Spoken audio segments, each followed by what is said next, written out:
2000 साल पहले की बात है। एक दिन गैब्रियल नाम का फरिश्ता एक जवान जूइश औरत के सामने आया जिसका नाम था मेरी।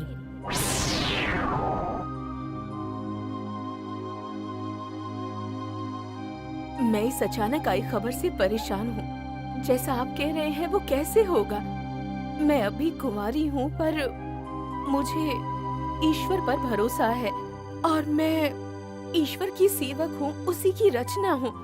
तो जैसा आपने कहा वैसा ही होगा। मेरी और उसका होने वाला पति जोसेफ नाज़रेथ नाम के शहर में रहते थे। वो बेथलेहम शहर की ओर गए सेंसस में अपना नाम लिखाने के लिए, जैसे कि रोमन शहंशाह सीजर अगस्टस ने हुक्म दिया था। नाज़रेथ से बेथलेहम की दूरी 65 मील की थी, इसलिए उन्हें कई दिनों तक सफर करना पड़ा।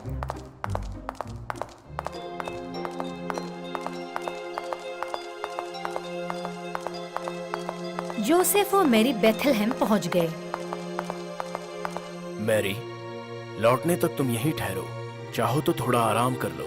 मैं आज रात यहाँ ठहरने का बंदोबस्त करता हूँ। जोसेफ रहने के लिए जगह ढूंढ रहा था, लेकिन सारी जगह पहले से ही भरी हुई थी। क्या तुम्हें कोई जगह मिली? अब तक तो मुझे कोई जगह नहीं मिली है। उन्होंने अपनी रात एक अस्तबल में निकाली, एक ऐसी जगह जहाँ जानवरों को रखते हैं। सिर्फ यही एक जगह है जो रात गुजारने को मिली है। रुको, मैं जाकर ताजा घास फूस लेकर आता हूँ ताकि तुम उस पर आराम से सो सको। उस रात जीसस ने जन्म लिया।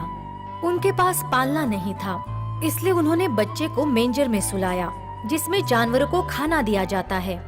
उस मेंजर में ताजी घास रखी गई ताकि बच्चा उसमें आराम से सो पाए।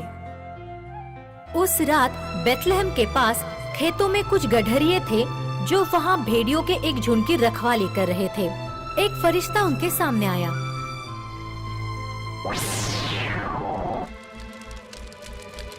मेरे पास आप लोगों के लिए खुशखबरी है कि एक ईश्वर के अवतार ने जन्म लिया है। क्या?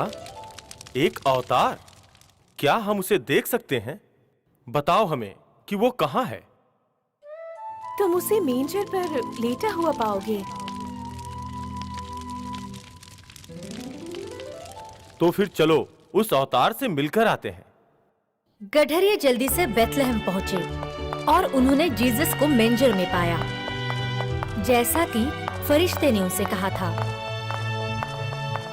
क्या मैं जान सकती हूँ आप लोग कौन हैं? ओह पवित्र माँ, हम यहाँ ईश्वर के अवतार को देखने आए हैं। मेरे बच्चे के बारे में आपको कैसे खबर मिली? जब हम अपने खेतों में काम कर रहे थे, एक फरिश्ता हमारे सामने प्रकट हुआ और उन्होंने हमें इस अवतार के जन्म के बारे में बताया। हाँ, मेरी खुशकिस्मती है कि मैं इस अवतार की माँ हूँ। जीसस से मिलने के बाद उन्होंने ये खबर हर तरफ फैला दी और जिन्होंने भी ये खबर सुनी वो चौंक गए। कुछ वक्त बीतने के बाद पूर्वी देश के 3 सज्जन आदमियों को आसमान में एक तारा दिखा। ए, तुमने देखा वो तारा जो सबसे ज्यादा जगमगा रहा है? ये तो दिखने में बहुत ही अलग लग रहा है।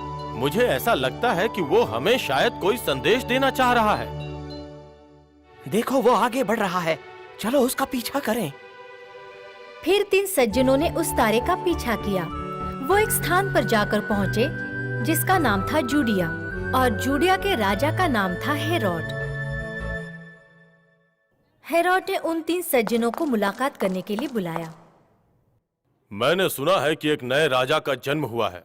मैं उन्हें देखना चाहता हूँ। अगली बार जब आप यहाँ से गुजरें तो कृपया करके मुझे बताएं कि वो कहाँ है। ठीक है? जैसी आपकी आज्ञा हुजूर। हम लौटते वक्त आपको इत्तला करेंगे। उन तीनों ने तारे का पीछा जारी रखा। वो तारा सीधा अस्तबल के ऊपर पहुँच गया और गायब हो गया। वो 3 सज्जन अस्तबल के अंदर चले गए। ये हमारे नए राजा हैं। उन्होंने बच्चे के आगे सर झुकाया। उन्होंने उसे सोने के उपहार दिए, ऐसे ऐसे तोहफे दिए जो उन्होंने कभी नहीं देखे थे। उस रात जब सभी सो रहे थे, एक सज्जन को सपना आया। लौटते समय राजा हेरोड के पास मत जाना, उससे मुलाकात मत करना। अगले दिन 3 सज्जनों ने घर जाने के लिए दूसरा रास्ता चुना। राजा हेरोड ने उन 3 सज्जनों से झूठ बोला था कि वो जीसस को पूजना चाहते हैं। वो नया राजा, मुझे उससे डर है कि कहीं वो मेरी जगह लेकर जुड़िया का राजा न बन जाए। मैं उसे ढूंढ निकालूंगा और उसे खत्म कर दूंगा। उसे ये बात पता नहीं थी कि जीसस बड़ा होकर देवताओं का राजा बनेगा, धर्म का राजा, ना कि सिर्फ जूडिया का राजा। राजा हेरोड उन तीनों सज्जनों का इंतजार कर रहे थे। इतनी हिम्मत! ना ही वो लौटे और ना ही ये बताए कि जीसस कहाँ है। याद रखूंगा कि उन्हें ना बख्शूं। कोई बात नहीं, मैं अपने सिपाहियों को बैतलहम भेजूंगा और उन्हें आज्ञा दूंगा कि वे 2 साल से कम के सारे बच्चों को मार दें। मुझे यकीन है कि उन सभी बच्चों में जीसस भी होना चाहिए। बेथलेहम में जोसेफ को एक सपना आया। जोसेफ, इजिप्ट की ओर जाओ। राजा हेरोड जीसस को मारने के लिए उसे ढूंढ रहे हैं, इसलिए इजिप्ट चले जाओ जहां वो मुनासिब रहेगा। अगले दिन सुबह मैरी, तैयार हो जाओ, हमें ये जगह जल्द से जल्द छोड़नी होगी। ऐसा क्यों हुआ? क्या हम लोग अपने घर वापस नहीं जा सकते? नहीं, फिलहाल इस बारे में कुछ बात नहीं करेंगे। मैं सफर के दौरान तुम्हें सब बता दूंगा। जोसेफ मेरी और जीसस के साथ इजिप्ट के लिए निकल गया, जहां वो हेरोड से सुरक्षित रह सके। जोसेफ, मेरी और जीसस इजिप्ट में तब तक रहे जब तक हेरोड गुजर नहीं गया और फिर नाज़रेथ आ गए।